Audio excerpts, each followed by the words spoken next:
Alors, j'allais demander, est-ce qu'une femme peut exhorter ou bien prêcher dans un assemblée ou pas? Que dit l'Écriture à ce propos? Je sais pas trop, c'est pour cela que je vais savoir.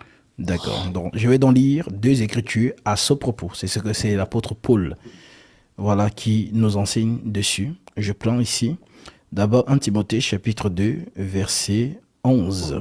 Et l'apôtre Paul dit que la femme écoute l'instruction en silence avec une entière soumission.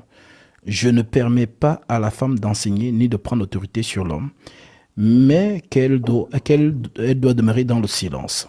Ça, c'est ce qu'il dit dans 1 Timothée chapitre 2, verset 11. Maintenant, lorsque je corrèle cela avec ce qu'il dit encore, dans 1 Corinthiens chapitre 14, puisque c'est toujours l'écriture, hein, verset 33, l'apôtre Paul le déclare ici, car Dieu n'est pas un Dieu de désordre, mais de paix, comme dans toutes les églises des saints.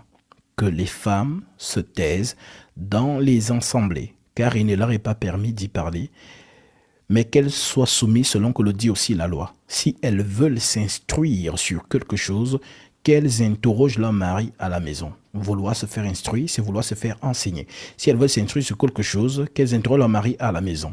Car il est malséant à une femme de parler dans l'église.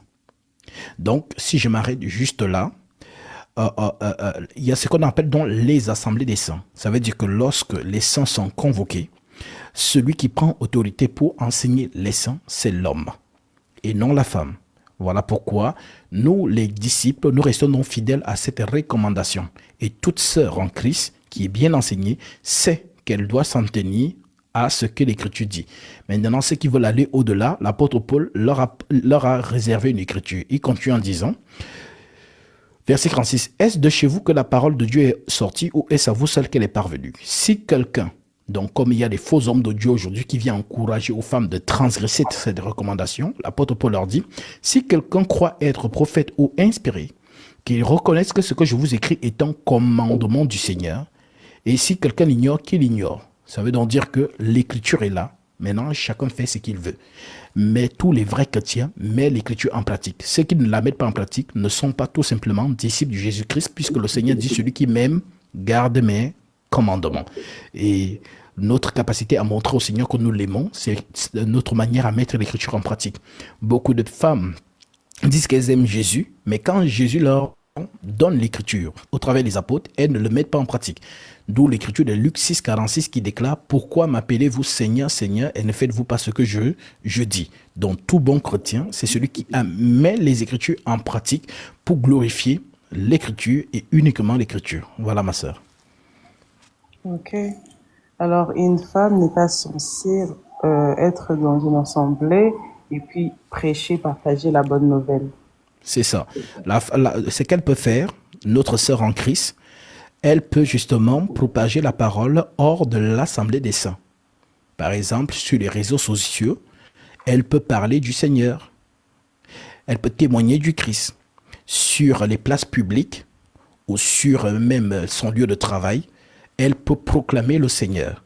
Mais lorsqu'il y a ce qu'on appelle la convocation solennelle de l'assemblée dans le corps du Christ, là-bas, elle respecte donc cette écriture de 1 Timothée chapitre 2, corrélée à 1 Corinthiens chapitre 14, tout simplement. D'accord. Merci Voilà. beaucoup. Que Dieu te bénisse. Et j'ai une autre question. Dites-moi. Alors, pour la dîme, en fait, comment on fait? Ok. La question que je te poserai, est-ce que tu as vu un chrétien dans les Écritures ou un apôtre prélever la dîme? Non. Alors, d'où vient la dîme dans nos soi-disant églises aujourd'hui? Ça vient d'où? Tu vois donc que les apôtres, n'ont pas prélevé de dîme.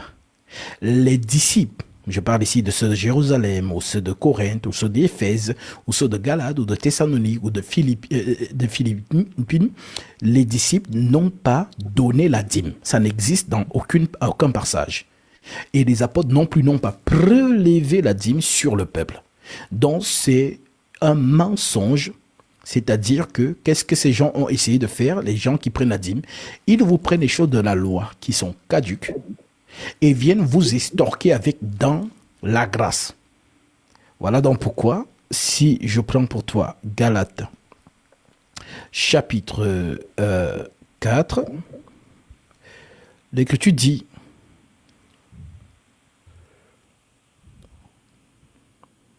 au verset 1, «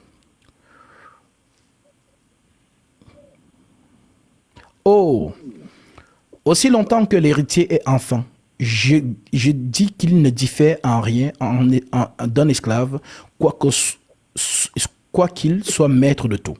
Mais il est sous des tuteurs et des administrateurs jusqu'au temps marqué par le Père. Nous aussi, de même manière, lorsque nous étions enfants, nous étions sous l'esclavage de ces rudiments du monde. Mais lorsque les temps ont été accomplis, Dieu a envoyé son Fils, né d'une femme, né sous la loi, afin qu'il rachètât ceux qui étaient sous la loi, afin que nous reçussions l'adoption. Et parce que parce que vous êtes fils de Dieu, parce que vous êtes fils, Dieu a envoyé dans notre cœur l'esprit de son Fils, lequel crie Abba Père.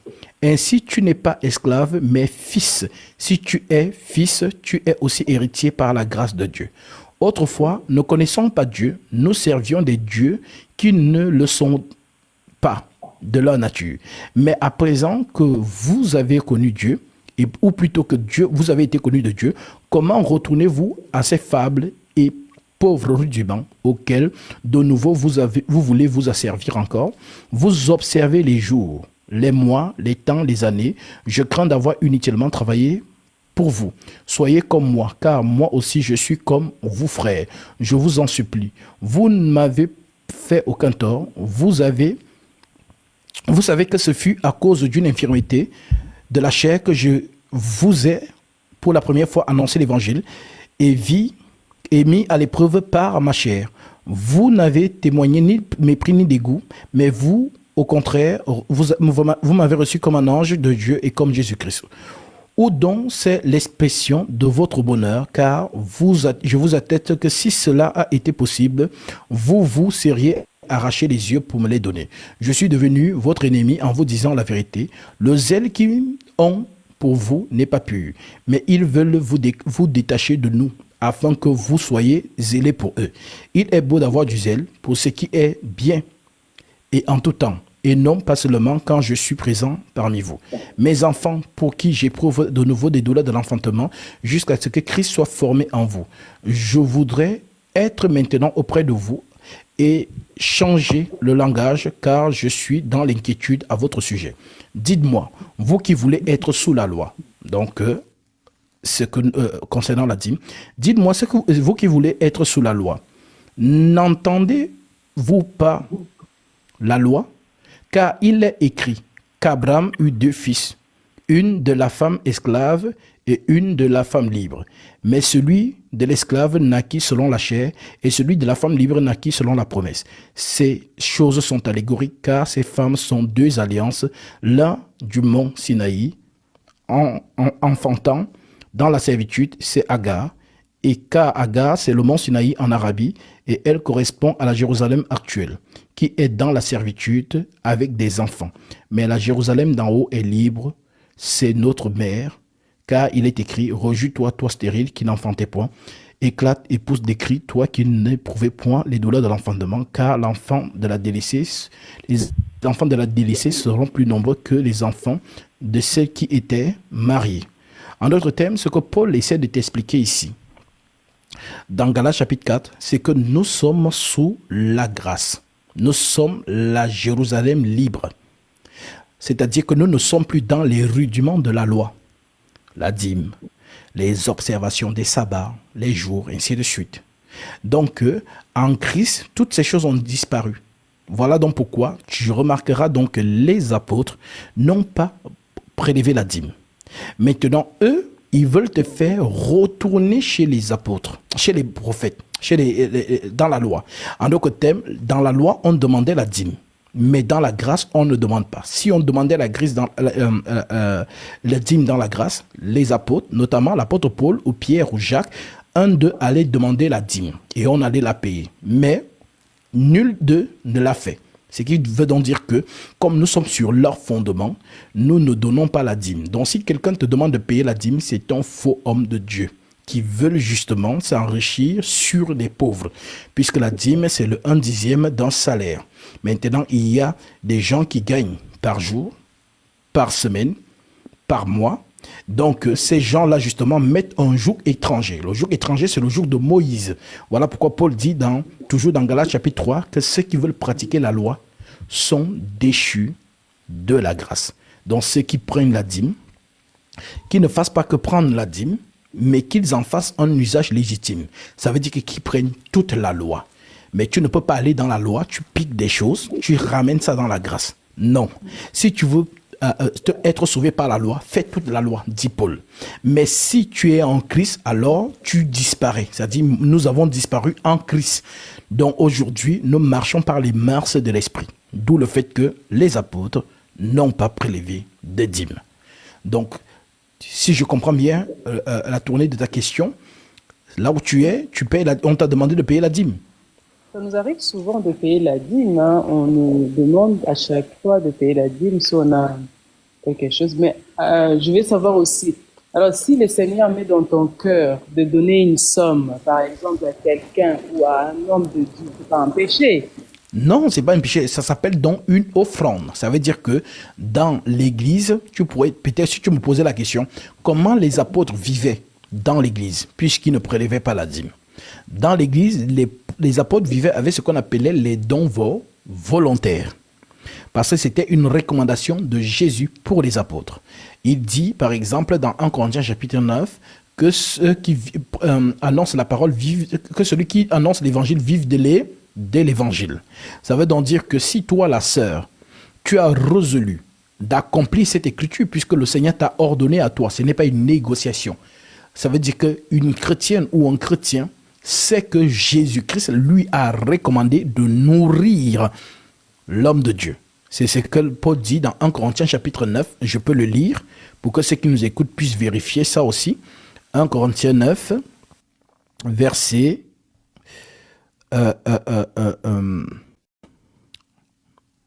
verset 14. Il est écrit: de même aussi, le Seigneur a ordonné à ceux qui annoncent l'évangile de vivre de l'évangile.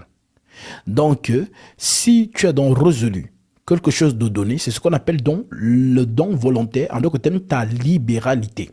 On ne t'impose rien. Sauf que, en venant donner, l'Écriture te dit, ce qu'un homme aura semé, il le moissonnera aussi. Parce qu'il y a des gens qui pensent que je donne 1 euro, on va dire ça comme ça, Dieu va me donner 100 000 euros. Mais non, Dieu n'est pas injuste. On dit donc que si, de la manière dont tu viens donner, si par exemple, prenons l'exemple de cette femme qui est venue mettre une pièce dans, on va dire, dans la corbeille. Qu'est-ce que Jésus dit de cette femme? Jésus dit, voyez-vous, cette femme, elle a donné plus que tous ceux qui sont venus donner. Pourquoi? Parce que ceux qui ont donné de leur superflu. Mais elle a donné tout ce qu'elle avait. Ça veut dire que l'état d'esprit dans lequel donne la femme, c'est vraiment un état d'esprit d'accomplir l'écriture. Et comme elle a mis confiance que le Seigneur, comme il a ordonné cela, le Seigneur la lui restituera. Voilà donc pourquoi l'écriture dit, ne vous y trompez pas. Si ce qu'un homme aura semé, il le moissonnera aussi. Donc si toi, tu décides, le Seigneur met cela dans ton esprit, de donner à un homme de Dieu, ça s'appelle l'offrande, ma sœur, ça ne s'appelle pas la dîme. Et c'est ce qu'on appelle don volontaire. Donc, personne ne doit te dire, donne tel chiffre ou donne tel chiffre. Non.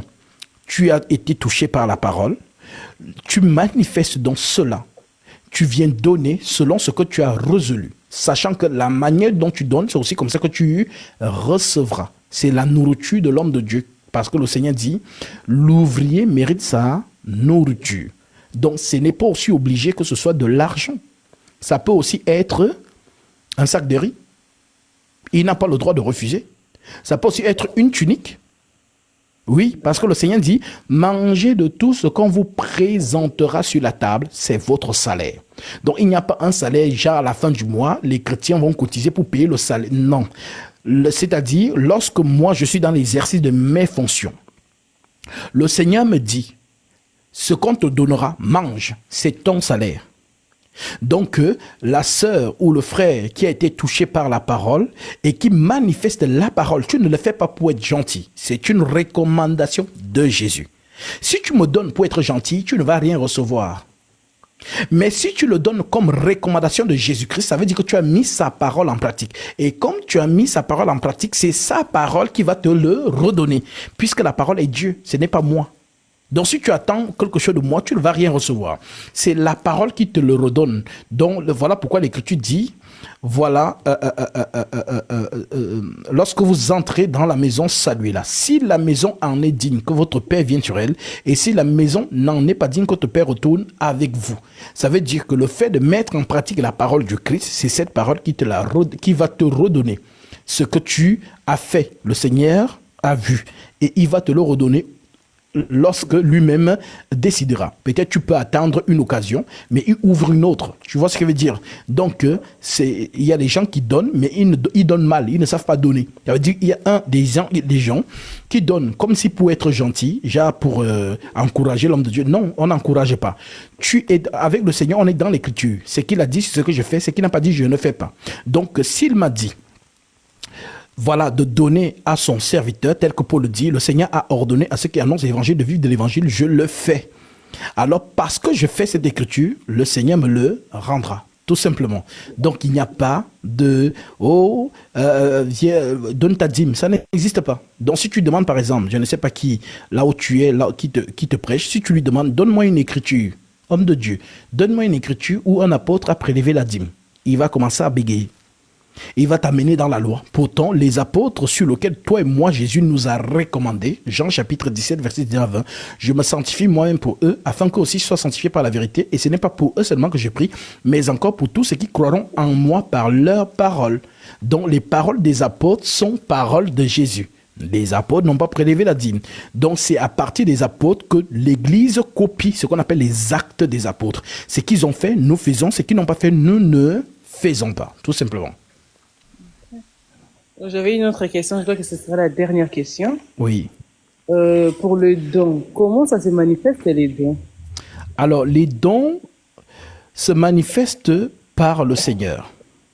Par exemple, le Seigneur peut te donner à toi le don de langue, ou le don d'interprétation, ou le don de libéralité, c'est un don. Ça, tu le savais? Non, pas du tout. Ok, bon, je vais te lire ça. Romains chapitre 12.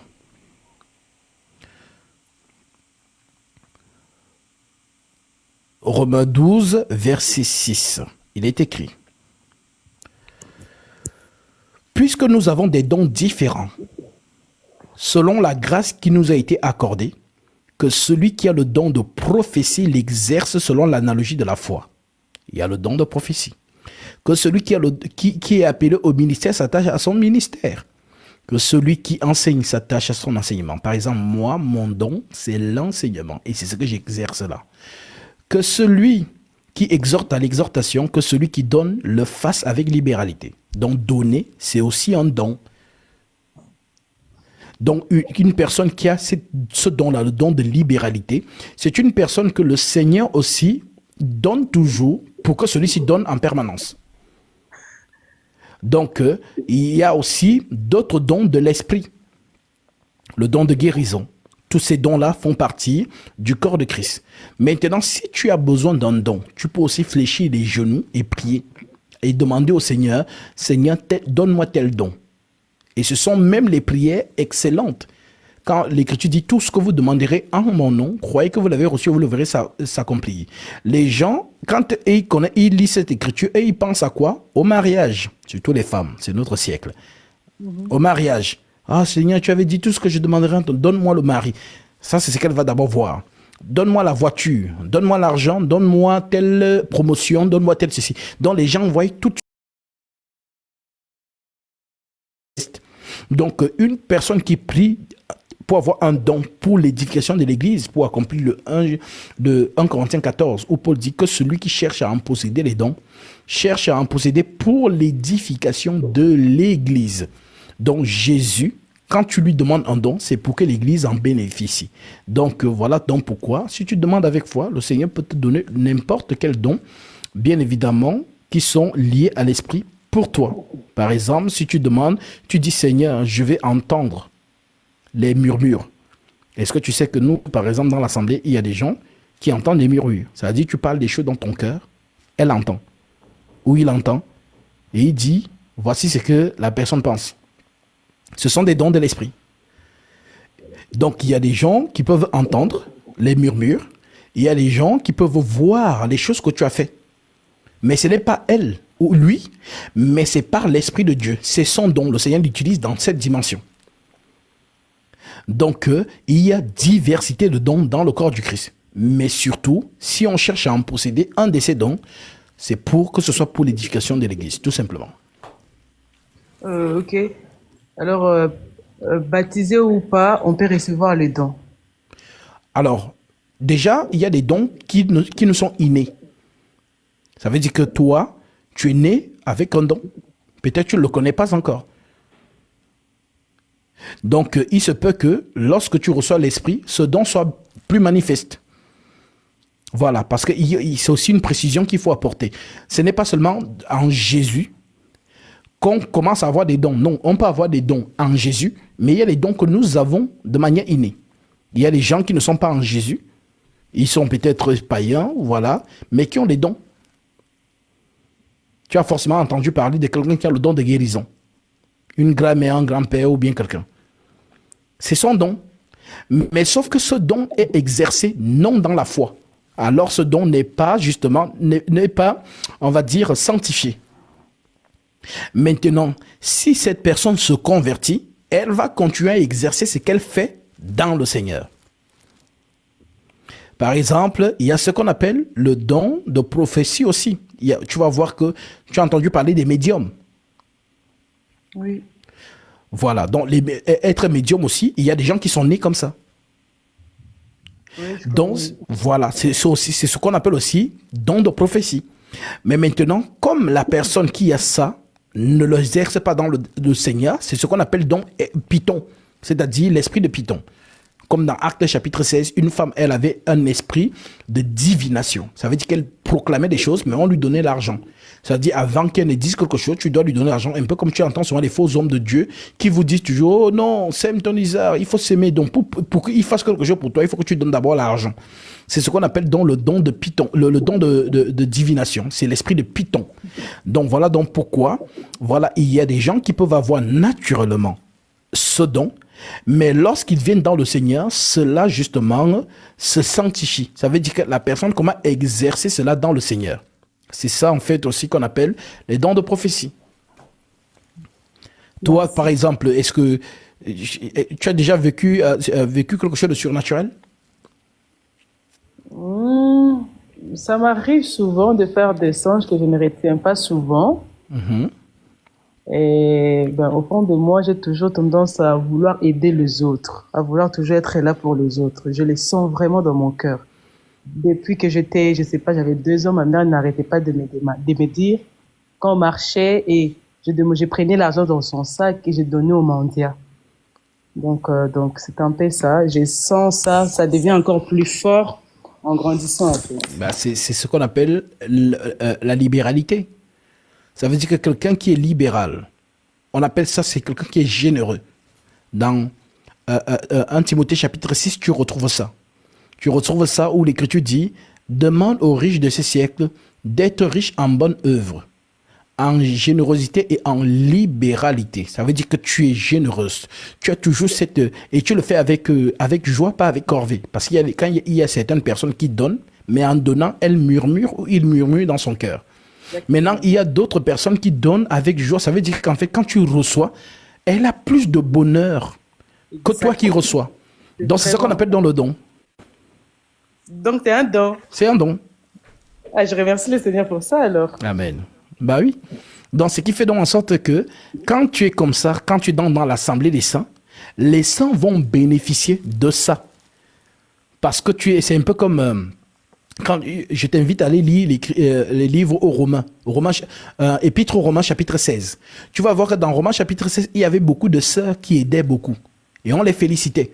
Saluer la sœur telle, avec tout ce qu'elle fait dans le Seigneur, elle a porté aide aux frères, ainsi de suite. Donc ce sont ces sœurs-là, ces frères-là, qui sont toujours disposés, tu les vois, ils sont toujours zélés pour faire quelque chose. C'est-à-dire, même quand elle n'a pas et qu'elle te voit dans la souffrance, elle est un peu triste à ta place. Donc c'est ça en fait. Alors vraiment que le Seigneur te enrichisse encore ce don et qu'il te fasse prospérer pour que tu sois justement utile pour le corps du Christ. Merci beaucoup. Je prends le numéro WhatsApp qui est sur les commentaires ici, comme ça pour intégrer les groupes aussi. Ça marche. Que Dieu te bénisse. Amen.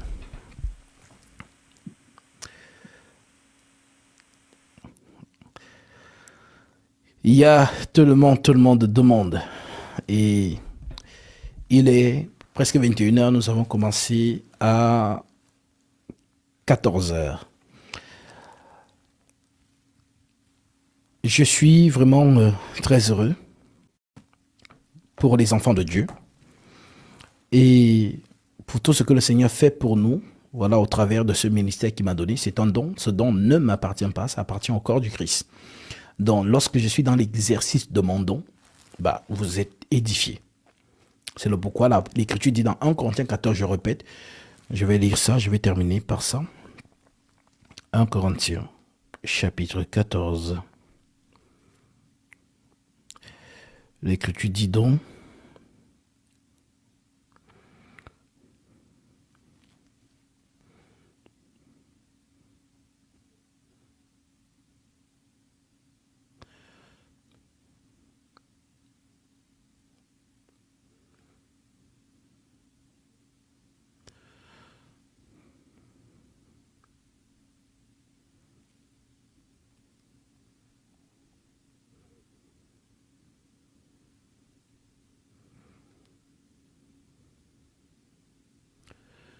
alors,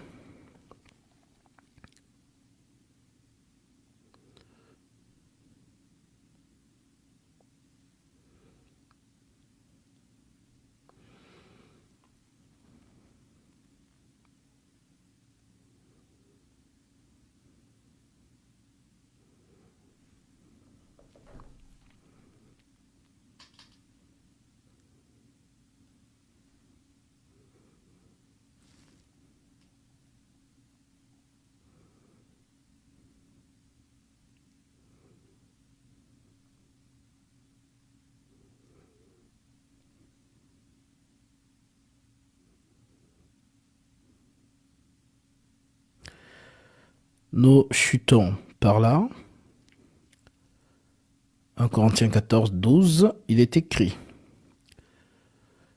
De même, vous, puisque vous aspirez aux dons spirituels, que ce soit pour l'édification de l'Église, que vous cherchiez à en posséder abondamment. Je répète, 1 Corinthiens 14, 12, de même, puisque vous aspirez aux dons spirituels, que ce soit pour l'édification de l'Église que vous cherchiez à en posséder abondamment. Donc, toute motivation que vous avez de vouloir avoir des dons, la motivation doit être l'édification de l'Église. Dans l'Église, ce sont les membres du corps de Christ. Ça veut dire que le don que tu as doit bénéficier, dont les saints doivent en bénéficier. Si tu as un don et que les saints n'en bénéficient pas, c'est un gâchis. Et donc, vous pouvez tous accéder aux dons spirituels, c'est ce qu'on appelle aspirer. J'aspire aux dons. Alors, Paul dit, de même, puisque vous aspirez aux dons spirituels, que ce soit pour l'édification de l'Église, que vous cherchez à en posséder abondamment. Voilà. Donc, si par exemple, je veux connaître quelque chose qui est caché, il me suffit seulement de plier les genoux et de dire, Seigneur, montre-moi pour l'édification de ton Église. Et les yeux s'ouvrent. On accède à tout par la prière. Donc, que le Seigneur Jésus-Christ vous remplisse de ses dons. Voilà pourquoi vous allez voir quand je vous bénis, comme je vais le faire tout à l'heure, c'est toujours ma prière. Parce que l'Église, justement, est entretenue par les dons, les divers dons des frères et des sœurs. Alors, j'espère donc que vous avez été pleinement édifiés encore aujourd'hui. Le Seigneur Jésus-Christ est le seul vrai Dieu tout-puissant manifesté en chair. Il n'y a pas un Dieu qui soit au-dessus de Jésus-Christ. Jésus-Christ est le seul vrai Dieu tout-puissant manifesté en chair, qui a donné sa vie en rançon pour plusieurs. Alors si votre foi n'est pas sur cette base, alors votre foi est fausse. Il n'y a pas deux vies éternelles. Il n'y a pas deux immortels. Il n'y en a qu'un seul. Et c'est l'immortel qui est venu vous donner la vie. Je suis le chemin, la vérité et la vie. Celui qui croit en moi vivra quand même il serait mort. Si votre foi n'est pas sur cette base, votre foi est vaine. Alors soyez enrichis de la pleine connaissance de notre Dieu, le Seigneur Jésus-Christ. Lui qui règne au-dessus de toute réalité. Lui justement qui a accepté de se rabaisser dans la condition humaine. C'est l'enseignement de l'apôtre Paul, Philippiens chapitre 2, verset 5. Ayez en vous les sentiments qui étaient en Jésus-Christ, lequel, existant en forme de Dieu, n'a point regardé comme une proie arrachée d'être égal à Dieu, mais s'est dépouillé lui-même, se rendant semblable aux hommes. Ce n'est pas un homme. Il est devenu semblable aux hommes. Alors, que cette parole soit enracinée en chacun de vous. Et que quiconque vienne vous dire le contraire, reconnaissez à ceci l'esprit de Satan. Voilà, c'est dit. Donc, voilà donc pourquoi l'apôtre Paul vous dit que le Christ est au-dessus de toute chose, béni éternellement. Soyez enracinés en cela. Et que le Seigneur vous garde dans la fidélité de sa parole. Pour ceux qui veulent prendre leur baptême, n'hésitez pas à nous écrire au numéro du groupe WhatsApp pour qu'on vous envoie voilà, l'adresse du lieu du baptême et vous serez baptisés conformément aux saintes Écritures. À présent, je bénis tous ces